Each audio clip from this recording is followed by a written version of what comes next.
Okay, तो कल हम लोग पढ़ रहे थे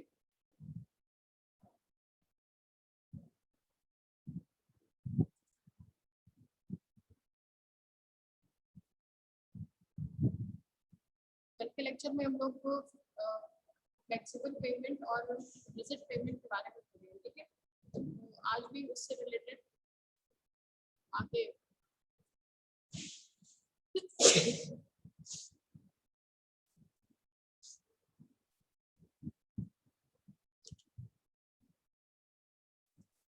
आज भी इससे रिलेटेड आगे जो है हम लोग नेक्स्ट टॉपिक पढ़ेंगे, जिसमें डिजाइन ऑफ फ्लेक्सिबल पेमेंट है।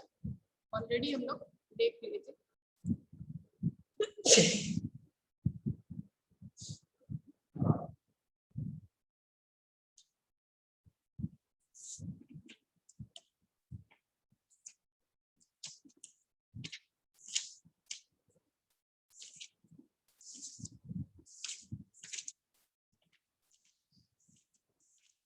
फ्लेक्सिबल पेमेंट डिजाइन में सबसे पहला इनमें देखो, फ्लेक्सिबल पेमेंट को डिजाइन करने के लिए कुछ कुछ फैक्टर्स जो है, फैक्टर नहीं इनफैक्ट जितने मेथड है, पहले हम लोग मेथड देख लेते हैं कि कौन कौन सा मेथड जो है हम लोग डिजाइनिंग के लिए यूज कर सकते हैं, ठीक है।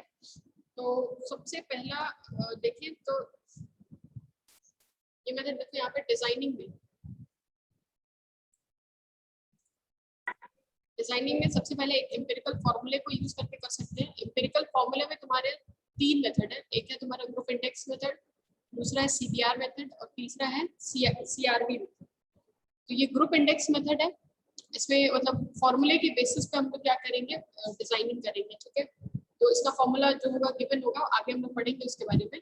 फिर जो सेकंड है हमारा सीबीआर, इसको हम लोग बोलते हैं कैलिफोर्निया बेयरिंग रेशियो, ठीक है। तो सीबीआर मेथड भी जो है उसमें हम लोग सॉइल की टेस्टिंग के लिए सीबीआर मेथड का यूज करते हैं, ठीक है। तो वही सॉइल सेपरेट के टेस्टिंग के लिए हम लोग इस मेथड का यूज करेंगे। और ये मेथड जो है इसका भी प्रॉपर डिजाइनिंग है, ठीक।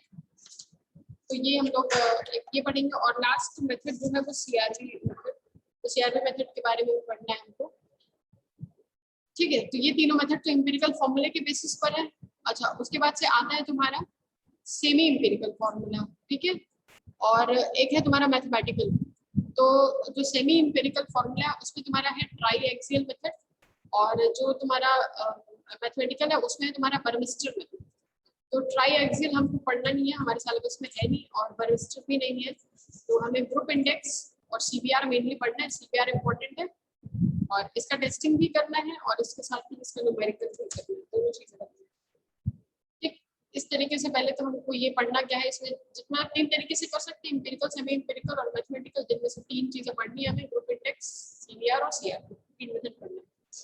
तो स्टार्ट सबसे पहले हम लोग करेंगे फ्लेक्सिबल मेथड में। सबसे पहले तो इक्विवेलेंट सिंगल व्हील लोड के बेसिस पे करेंगे, जो इसके पहले हम लोग पढ़ रहे थे अभी, इसके ऊपर हम लोगों ने अभी डिस्कस किया था ना।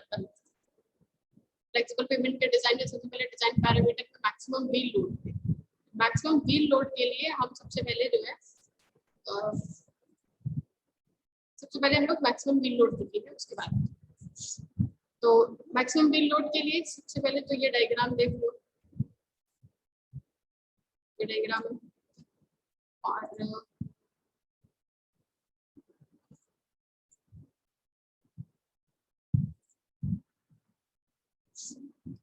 ठीक है, तो तीन फॉर्मूले में सबसे पहला हम लोग पढ़ना है equivalent single wheel load method. और इक्विवेलेंट सिंगल व्हील लोड में सबसे ये यहाँ पर पहले इस डायग्राम की बात कर लेते हैं।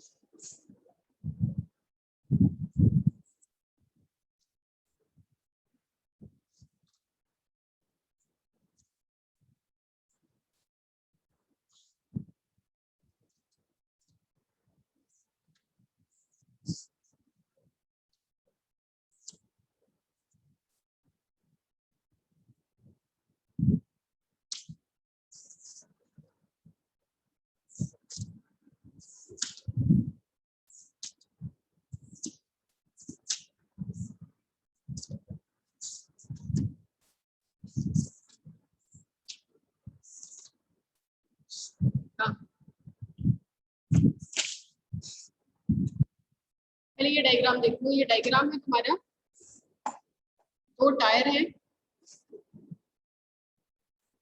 ठीक है, ये जो दिख रहा है तुम्हें ये दो टायर है, ठीक है, ये और ये, ठीक, इन दोनों एक्सिल के बीच की दूरी है तुम्हारी कितनी, डी, ठीक है, इसको हम बोल रहे हैं ये डी है, स्मॉल डी, ठीक है।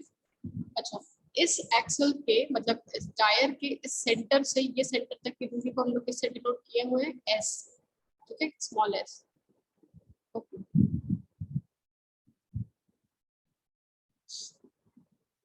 तो ये जो तुम्हारी असेंबली है, सबसे पहले तो ये असेंबली है तुम्हारी डुअल व्हील असेंबली, इस असेंबली को बोलते हैं डुअल व्हील असेंबली, ठीक है, दो व्हील है। और यहाँ पर ये जो तुम्हें नीचे दिखा रहा है ये स्ट्रेस डिस्ट्रीब्यूशन दिखा रहा है इसका, कि किस तरीके से इस टायर में जो स्ट्रेस डिस्ट्रीब्यूशन हुआ है थ्रू आउट दी पेमेंट से नीचे जितना भी तुम्हारा जेड डेप्थ तक या 2s डेप्थ तक जितना भी इसका स्ट्रेस का डिस्ट्रीब्यूशन हुआ है, किस तरीके से स्ट्रेस डिस्ट्रीब्यूट हुआ है वो इस डायग्राम में दिखा है, ठीक है। तो सबसे पहले तो हम क्या करते हैं कि तुम लोगों ने शायद पढ़ रखा होगा जियोटेक में, स्ट्रेस बिहेवियर अगर हमको किसी डेप्थ तक नापना है, मतलब अगर जैसे मान लो कि जो भी तुम्हारा अर्थ सरफेस है उससे अगर जेड डेप्थ की दूरी पर अगर मैं स्ट्रेस बिहेवियर निकालना है, तो ये फॉर्मूला तुम लोग शायद फैमिलियर हो गए इस फॉर्मूले से, ये पहले भी पढ़ा जा चुका है जियोटेक में। तो अगर जेड डेप्थ पे हम स्ट्रेस निकाल रहे हैं तो स्ट्रेस को निकालने के लिए हम सिग्मा का यूज करते हैं, और ये z जो है वो बताता है कि इतने डेप्थ तक ये है, ठीक है। फॉर्मूला है p into 1 minus Z cube upon a square plus Z square root to the power 3/2। यहाँ पे जो सिग्मा जेड है वो बता रहा है कि जेड डेप्थ पर वर्टिकल स्ट्रेस कितना है, ठीक है। p क्या बताता है, तुम्हारा सरफेस प्रेशर, ठीक है, p जो है वो बता रहा है सरफेस प्रेशर, ओके। अब जेड जो है वो डेप्थ है तुम्हारा, ठीक है, कि जो डेप्थ है वो हमारा सिग्मा जेड जो है सिग्मा, हाँ सिग्मा जो तुम्हारा स्ट्रेस है वो कितने डेप्थ तक जा रहा है, जेड डेप्थ तक जा रहा है तो वहां तक वो उसका वैल्यू हो जाएगा। और स्मॉल ए बताता है कि जो भी तुम्हारा रेडियस है लोडेड एरिया का, तो इसको देखो एक बार कि यहाँ पर ये जो है तुम्हारा ये टायर है, ये ठीक है, ये टायर है और ये टायर का जो है वो सेंटर पॉइंट है, ठीक, और ये जो इसका रेडियस हुआ वो यहाँ से इतना तक की जो स्मॉल डिस्टेंस है ये, ठीक है। तो ये जो ए है, ये स्मॉल ए जो है वो रेडियस है, ठीक, ये भी स्मॉल ए जो है वो रेडियस है। तो ये जो होगा वो तुम्हारा जो भी लोडेड एरिया क्या है, जैसे मान लो जो भी व्हीकल है उस व्हीकल का ये टावर है, टायर है, और व्हीकल के टायर का ये तुम्हारा जो पूरा व्हीकल का लोड है वो टायर के थ्रू होते हुए इस पेमेंट पे आ रहा है, पेमेंट सरफेस ये है, ठीक है। तो ये जो कांटेक्ट बना रहा है ये स्मॉल ए क्या है, इसी लोडेड एरिया का क्या है, रेडियस। ये तो हम लोग पहले भी पढ़ चुके हैं जियोटेक में ये फॉर्मूला। अब इक्विवेलेंट सिंगल व्हील लोड पे आ जाओ कि इक्विवेलेंट सिंगल व्हील लोड को हम किस तरीके से करेंगे। पहली बात तो क्या होता है कि हम लोग जो व्हीकल होती है, तो जैसे मान लो कि ये तुम्हारा आगे के दो व्हील है, ये दोनों व्हील ऐसे अटैच है, ठीक, और ये तुम्हारी सपोज पीछे की दो व्हील है, ठीक है, ये ऐसे अटैच है और ये कुछ ऐसे अटैच रहता है नीचे, इसी को हम लोग बोलते हैं क्या, एक्सल, कहलाता है हमारा एक्सल, ठीक।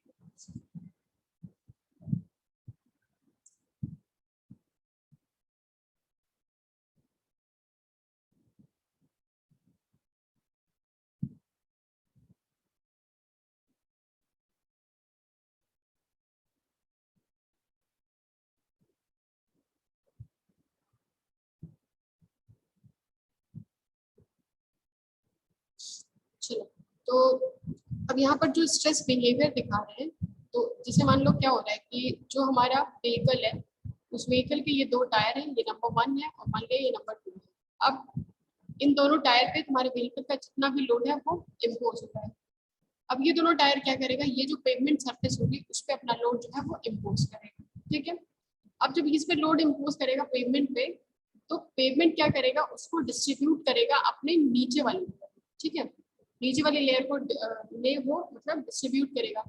तो ये जो आपको मतलब ये जो दिख रहा है इसका डायग्राम ये तुम्हारा स्ट्रेस बिहेवियर बता रहा है, ये किस तरीके से स्ट्रेस बिहेवियर जो है वो हो रहा है, ठीक है। अब एक टाइम के बाद जैसे देखो यहाँ पर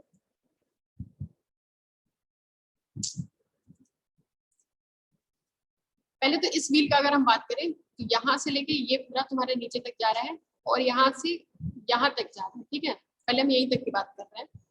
और एक ये तुम्हारा ले लो, एक दूसरी व्हील है ये, और इसमें ये जा रहा है और इधर ये पूरा डेप्थ तक जा रहा है। जा तो ये इसके नीचे भी रहा है, लेकिन यहाँ पर क्या हो रहा है, ओवरलैपिंग हो जा रही है। इस पॉइंट पे ओवरलैप कर जा रहा है दोनों स्ट्रेस में। अब यहाँ से ये जो डेप्थ नीचे आ रही है वो दोनों ही टायर के प्रेशर की आ रही है, ठीक है। ये जो एरिया है वो ओवरलैपिंग हो जाती है यहाँ पे। तो यहाँ पर क्या होता है, तुम्हारा स्ट्रेस ओवरलैप हो जाता है व्हील लोड की वजह से, ठीक है। ये व्हील अपना स्ट्रेस डिस्ट्रीब्यूट कर रहा है नीचे सरफेस पे, ये जो व्हील है वो भी अपना स्ट्रेस डिस्ट्रीब्यूट कर रहा है, और एक डेप्थ के बाद ये जो व्हील है इनका व्हील लोड का जो स्ट्रेस है वो ओवरलैप हो जाता है, ठीक है। अब ये डिस्टेंस क्या होगी ये देखना है, ठीक। तो ये जो तुम्हारी टोटल डेप्थ है पेवमेंट से नीचे तक की, जहां तक हम स्ट्रेस डिस्ट्रीब्यूशन को दिखा रहे हैं वो में तुम्हारी दूरी क्या है 2s, ठीक है। और ये जो तुम्हारी डिस्टेंस है यहाँ से लेके जहां तक स्ट्रेस जो है वो तुम्हारा ओवरलैप करना शुरू कर रहा है, इससे पहले तो वो इंडिविजुअल था, कहीं पे ओवरलैपिंग नहीं थी इसके ऊपर, ठीक। अब इस सरफेस से नीचे क्या है, ओवरलैपिंग शुरू हो जाएगी। तो वो डिस्टेंस कितना है तुम्हारा d/2, ठीक है। वो डिस्टेंस है तुम्हारा d/2। d/2 डेप्थ के बाद स्ट्रेस जो है वो ओवरलैपिंग जो है वो होने लगेगी, ठीक।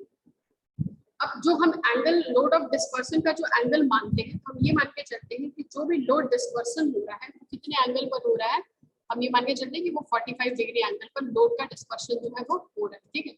मतलब लोड जो है वो कैसे नीचे जाके हो रहा है, कितने एंगल पे, तो वो हो रहा है 45 डिग्री, ठीक। तो अब यहाँ पर ये जो तुम्हारा स्मॉल डी है, ये हम मान लेते हैं कि स्मॉल डी जो है वो गैप है दो व्हीकल के बीच में, ठीक। दो जो व्हील है तुम्हारी, ये व्हील और ये व्हील, इसके बीच का गैप कितना है, स्मॉल डी। और ये एस जो है वो एस क्या बता रहा है, एस जो है वो स्पेसिंग बता रहा है, ठीक है। एस जो है वो तुम्हारा स्पेसिंग बता रहा है, ठीक। ये जो एस है वो स्पेसिंग बता रहा है, ठीक। स्पेसिंग कहाँ से, ये जो व्हीकल का सेंटर है और इस व्हीकल के सेंटर तक, पहले व्हीकल से दूसरे व्हीकल के बीच के सेंटर तक की जो वैल्यू है वो कहलाएगी स्मॉल एस, जिसको हम लोग क्या बोलेंगे, स्पेसिंग, ठीक है। ये तुम्हारी स्पेसिंग, ठीक। चलो ठीक है। अब ये जो स्मॉल है तो हम तुमको बता ही चुके हैं कि ये रेडियस है तुम्हारा, जो भी तुम्हारा कॉन्टैक्ट एरिया आ रहा है, जैसे अगर हम देखें तो यही तुम्हारा टोटल कॉन्टैक्ट एरिया है, जो टायर जो है वो पेवमेंट से कॉन्टैक्ट कर रहा है, इतना है। और इतने में इसका रेडियस कितना है, स्मॉल ए, ठीक है, स्मॉल ए। ये भी इसका रेडियस कितना है, स्मॉल ए, ठीक है। ये तुम्हारा हो गया उसका कॉन्टैक्ट प्रेशर, ठीक। अब देखो इसमें क्या करना है हमको, हम सबसे पहले यहाँ पर एस की वैल्यू को अगर फाइंड आउट करें, ये जो हम स्पेसिंग की वैल्यू को अगर फाइंड आउट करें तो ये तुम्हारा एस है। अगर एस को हम बोले तो हम इसको लिख सकते हैं डी प्लस ए, क्योंकि यहाँ से लेकर के यहाँ तक की जो दूरी है वो है तुम्हारी एस स्पेसिंग, और इस स्पेसिंग में डी ए और ए आ रहा है, ठीक। ये हो जाएगा तुम्हारा डी प्लस 2a, ठीक है। ये हो गई तुम्हारी स्पेसिंग, ठीक। अब ये जो कैपिटल एस है, कैपिटल एस हम बता ही चुके हैं सब क्या क्या है, तो एस डी और ए, ठीक है। अब हमें क्या करना है कि ये जो हमारा इक्विवेलेंट सिंगल व्हील लोड आ रहा है इसको हम एक लॉग स्केल पर ग्राफिकल मेथड में रिप्रेजेंट कर रहे हैं, ठीक है। ये तुम्हारा लॉग स्केल है और इसमें हमने ग्राफिकल मेथड में इसको रिप्रेजेंट किया है, ठीक है। तो इसको रिप्रेजेंट करने के लिए हम क्या कर रहे हैं, दो पॉइंट्स हम प्लॉट कर रहे हैं। पॉइंट है तुम्हारा ए एंड बी, ये पॉइंट है ए और ये पॉइंट है तुम्हारा बी, हम इसको प्लॉट कर रहे हैं, ठीक है। ये 2 पॉइंट्स हो गए तुम्हारे ए एंड बी, और ये दोनों जो है वो लॉग स्केल पर है, इधर भी लॉग है इधर भी, ठीक। अब देखो, अब हम देखें कि ये जो पॉइंट ए है इसका कोऑर्डिनेट कितना है, इसका अब देखो ये जो हमारा है, ये जो वाई एक्सिस है इस पे हम लोड को दिखा रहे हैं, और ये जो एक्स एक्सिस है इस पे हम किसको दिखा रहे हैं, डेप्थ को, ठीक है। यानी एक्स एक्सिस पे हमने जो है वो डेप्थ मान लिए हैं और वाई एक्सिस पे हम लोग लोड मान लिए, ठीक। अब हम इन दोनों में क्या करेंगे, लॉग स्केल पे हमें इनका पॉइंट्स जो है वो कोऑर्डिनेट इनका बनाना है, ठीक। इसका कोऑर्डिनेट बनाने के लिए हमने मान लिया कि मान लो कि ये जो है तुम्हारा पी प्रेशर पे, पी प्रेशर कब तक आ रहा है, मतलब इंडिविजुअल प्रेशर कब तक आ रहा है, जब तक तुम्हारा डेप्थ कितना है d/2 तक इंडिविजुअल प्रेशर आ रहा है। तुम यहाँ से दिख नहीं रहा होगा, ये देखो ऊपर जो है व्हील के ऊपर दोनों तरफ पी का प्रेशर आ रहा है, ठीक है, जो सरफेस प्रेशर आ रहा है तुम्हारे को। तो ये जो तुम्हारा पॉइंट पी है, इस पॉइंट पी पर, ये जो पॉइंट पी है, इस पॉइंट, ये प्रेशर कब तक आ रहा है, कितने डेप्थ तक, d/2 तक, क्योंकि d/2 के बाद क्या होगी, ओवरलैपिंग शुरू हो जाए, है ना, दोनों स्ट्रेसेस आ रहे हैं यहाँ पर। तो इंडिविजुअल प्रेशर पी कब तक आ रहा है, पॉइंट d/2 तक। तो हमने यहाँ पर क्या बना लिया, पी के रिस्पेक्ट में d/2 बना लिया। और उसके बाद देखो अब यहाँ से क्या हो रहा है, इसके नीचे 2s पर क्या हो रहा है, 2s पर क्या हो रहा है, दोनों प्रेशर आ रहा है, मतलब p प्लस पी, यानी ये हो गया तुम्हारा 2p पे कितना प्रेशर आ रहा है, 2s, ठीक है। तो हमने क्या किया, इसको कनेक्ट करके एक कोऑर्डिनेट बना लिया। तो कोऑर्डिनेट a जो हो गया, पॉइंट a के कोऑर्डिनेट्स क्या हो गए, d/2 और p, और पॉइंट b का कोऑर्डिनेट हो गया 2s, 2p, ठीक है, ये कोऑर्डिनेट हो गया उसका, ठीक। अब हम क्या करते हैं कि अब हमें इसकी वैल्यू जो है इक्विवेलेंट सिंगल व्हील लोड, इसमें हम क्या करना है, हमें p की वैल्यू को फाइंड आउट करना है।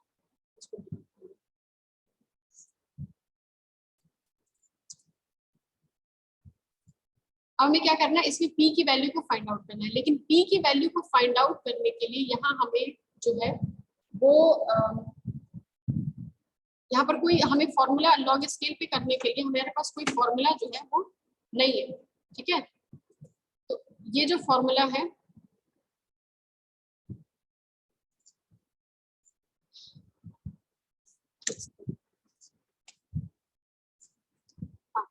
यहाँ पर हमारे पास इसको वैल्यू को कैलकुलेट करने के लिए कोई इंडिविजुअल फॉर्मूला हमारे पास नहीं है। हमें क्या करना है, इंटरपोलेशन मेथड से इसको सॉल्व करना है, ठीक है। तो इंटरपोलेशन लगाने के लिए हमने क्या किया, हमारे पास कोई इंडिविजुअल फॉर्मूला तो है नहीं, इंटरपोलेशन मेथड लगाने के लिए वही मैथमेटिकल जो हम इंटरपोलेशन के लिए यूज करते हैं, हमने क्या किया है कि हमने एक p और 2p के बीच में एक p' पॉइंट मान लिया और इस p' के लिए डेप्थ अज्यूम कर लिया z', ठीक है। अब हम इनके लिए क्या करेंगे, इंटरपोलेशन मेथड से हम क्या करेंगे, p की वैल्यू को फाइंड आउट करेंगे। p पता कर लेंगे तो हमें 2p भी पता चल जाएगा, ठीक है।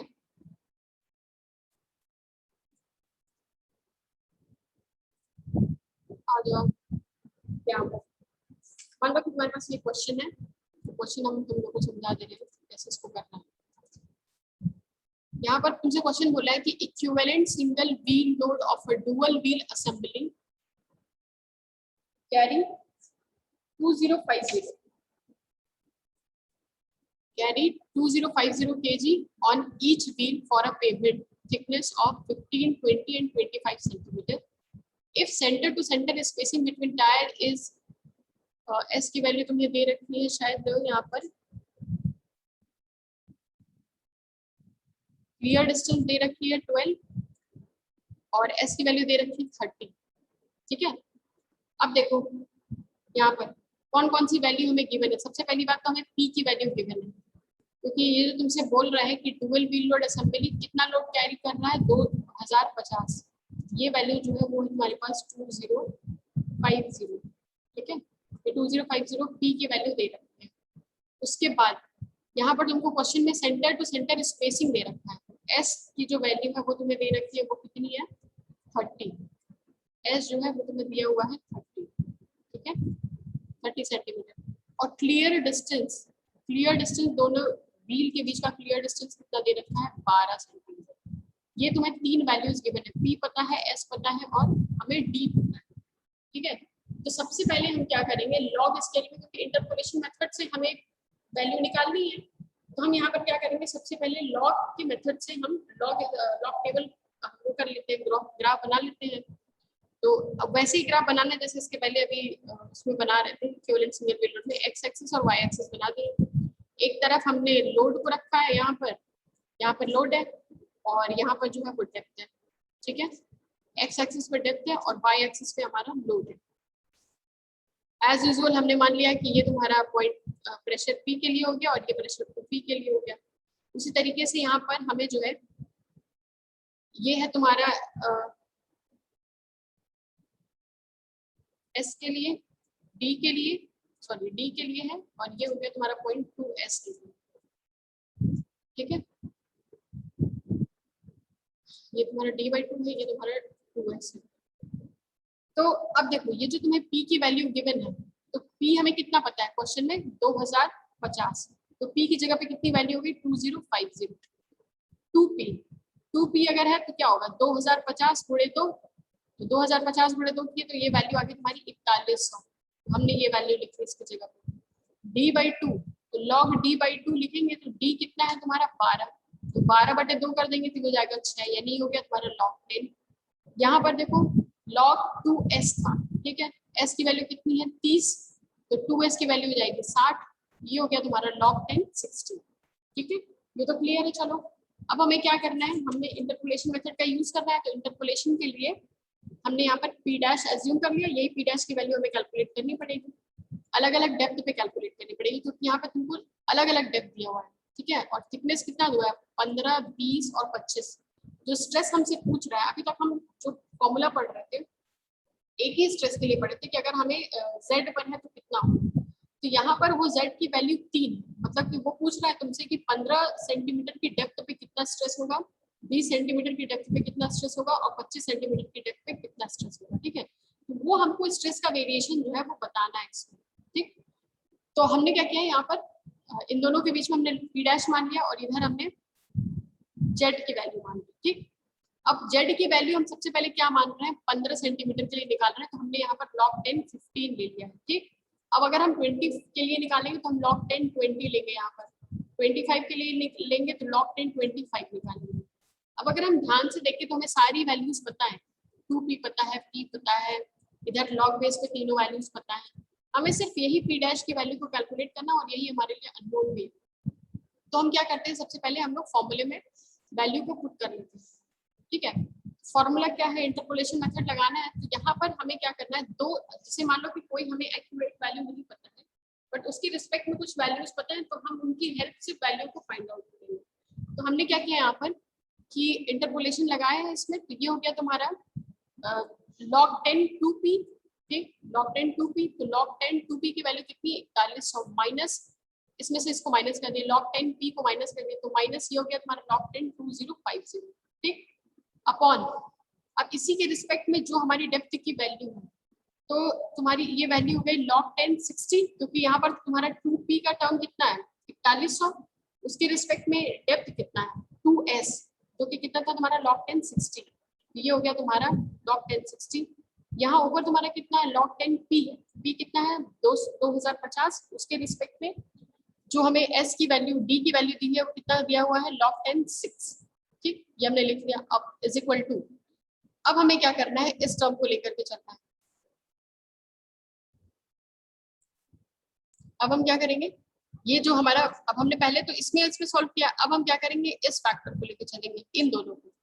ठीक, तो ये हो गया तुम्हारा log 10 p dash minus log 10 p which is 2050 upon, अब p डैश के रिस्पेक्ट में कितना डेप्थ है log 10 15 है। ठीक है, तो हमने यहाँ पे लिख दिया log 10 15।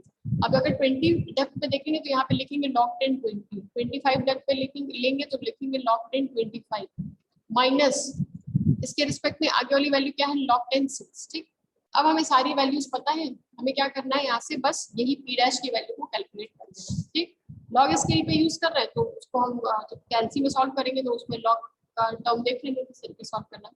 यहाँ पे हमारी वैल्यू आ गई है 2701 kg।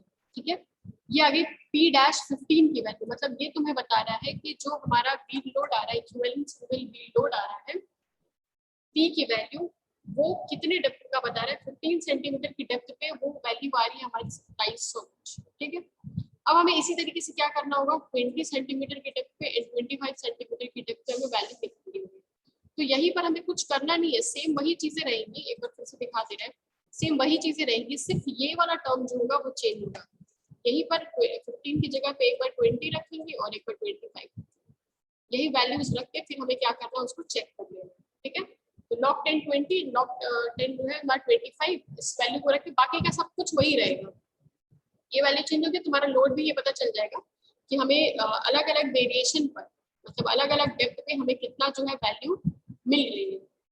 ठीक है, अलग अलग वेरिएशन पर हमें वैल्यू मिल रही है कि हम जैसे जैसे डेप्थ में नीचे जाते जाएंगे हमारा स्ट्रेस जो है वो किस तरीके से बढ़ रहा है घट रहा है, जो भी हो रहा है वो वैल्यू हमें तुम्हें पता चल जाएगी। तो ये बात हो गई तुम्हारी इक्विवेलेंट सिंगल व्हील लोड। ठीक, बाकी हमने जो कल तुम लोग को बताया था कि अगर हम equivalent single wheel load design करेंगे तो किन किन फैक्टर्स को ध्यान में रखना है। तो भाई मैक्सिमम व्हील लोड को ध्यान में रखना है, कॉन्टैक्ट प्रेशर अभी तुम लोग को पता चल ही गया होगा। ये देखो यहाँ पर कॉन्टैक्ट प्रेशर को कैसे हम वो करेंगे, तो जो हमने यहाँ पर वैल्यू दी हुई है, जैसे मान लो कि ये हमारा टायर है, तो ये कॉन्टैक्ट इसका कितना बन रहा है, कितने एरिया का बन रहा है, तो यही प्रेशर जो है वो तुम्हारा, यही कॉन्टैक्ट एरिया जो है वो प्रेशर जनरेट करेगा। तो ये कॉन्टैक्ट प्रेशर हमें ध्यान में रखना है। उसके बाद हमें ये देखना है कि डुअल व्हील असेंबली है कि मल्टीपल व्हील असेंबली है या फिर इक्विवेलेंट सिंगल व्हील लोड है, इस तरीके का हम ये देखेंगे। तो अभी हमने जो क्वेश्चन सॉल्व किया वो डुअल व्हील असेंबली पे था, ठीक है। फिर लोड के रेपिटेशन को, ये सब हमारे कुछ फैक्टर्स हैं जो हमें ध्यान रखने हैं, ठीक है। तो इस तरीके से हमें वैल्यू को फाइंड आउट करना होगा इक्विवेलेंट सिंगल व्हील, ठीक। किसी की कुछ क्वेरी है तो पूछिए।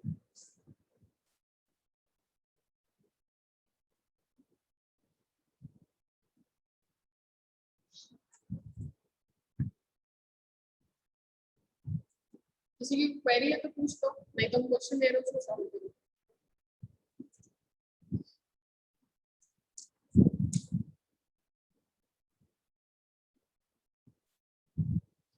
ठीक है, तो क्वेश्चन देखो, calculate equivalent single wheel load, calculate equivalent single wheel load, calculate equivalent single wheel load of a dual wheel assembly, calculate equivalent single wheel load of a dual wheel assembly carrying 2004 kg, carrying 2004 kg each for, carrying 2004 kg each for pavement thickness of, each for pavement thickness of 15, 20,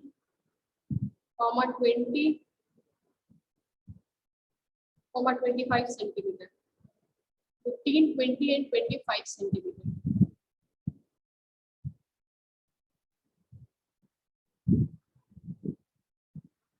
15, 20 and 25 centimeter, okay. Then center to center tire spacing,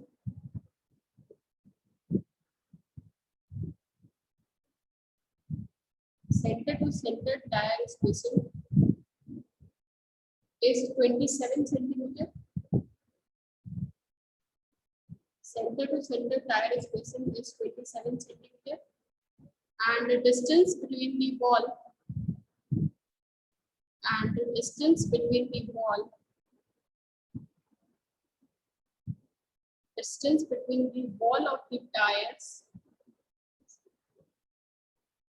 distance between the wall of the tires is 11 centimeter. ठीक है, इस question में P की value दिया हुआ है कितना, 2004 kg। As usual thickness हमें 15, 20, 25 सेंटीमीटर पे निकालनी है, तो कोई प्रॉब्लम नहीं है। यहाँ पर हमें S की वैल्यू दे रखी है 27 सेंटीमीटर और distance between the wall B की वैल्यू दे रखी है 11 सेंटीमीटर। तो सबसे पहले हम लोग क्या करते हैं, लॉग स्केल में हम लोग उसको प्लॉट करेंगे वैल्यूज को, ठीक है। प्लॉटिंग के बाद फिर हम इंटरपोलेशन मेथड से वैल्यू को निकालेंगे, ठीक है। तो पहले प्लॉट कर लो कोऑर्डिनेट्स को लॉग स्केल पे, लोड और डेप्थ को, और उसके बाद हमें आंसर बताओ कितना आ रहा है इसका आंसर।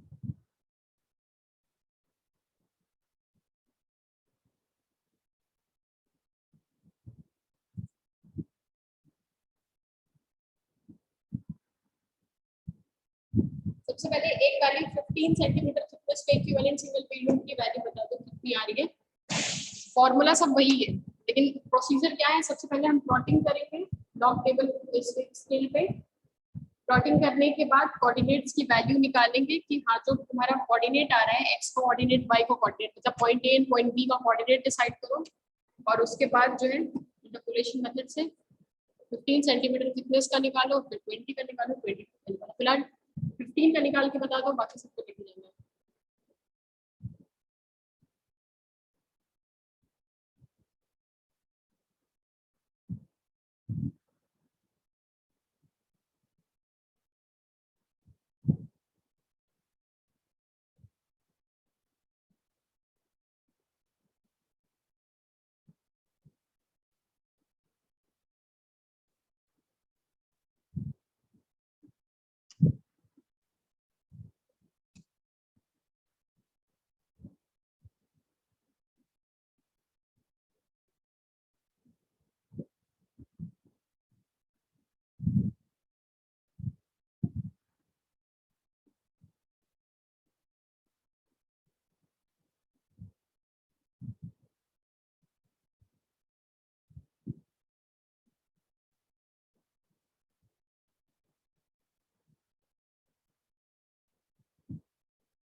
इसका आंसर आया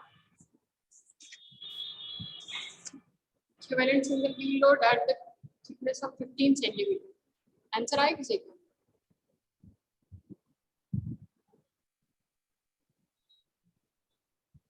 आंसर आ रहा है कि नहीं आ रहा है, समझ में भी आ रहा है कि नहीं आ रहा है, ये बताओ, सबको बताएं।